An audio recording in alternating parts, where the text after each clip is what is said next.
দেখুন কি সহজেই মানুষের কাছ থেকে সবকিছু নিয়ে নেওয়া যায়।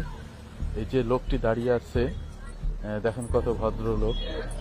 একটা লোক আসছে, ওই যে ওনাকে থামালো, সম্ভবত একটা কাগজ দেবে ওনাকে। ওই কাগজটা মানে পড়ে দেখাতে বলবে যে এই ঠিকানাটা কোথায়। দেখেন উনি একটা টোকা দেবে, কাগজের নিচে একটা টোকা দিবে, যাতে উনি ওনার কন্ট্রোলে চলে আসবে। দেখুন ওনাকে যা বলছে উনি তাই শুনছে। ওনাকে বলছে আপনার ব্যাগে কি আছে, দেন। তাই বের করে দিচ্ছে। দেখেন কি একটা দামি জিনিস দিয়ে দিল। তারপরে বলছে ফোন আছে কিনা, ফোন দিয়ে দিল। তারপরে মানি ব্যাগ, সম্ভবত দেখেন বলছে মানি ব্যাগটা বের করে। ওই দেখেন বের করে দিল, সবই নিয়ে নিল। সহজে উনি ওনার কন্ট্রোলে। ভিডিওটি শেয়ার করে দেন যাতে সবাই সতর্ক হয়।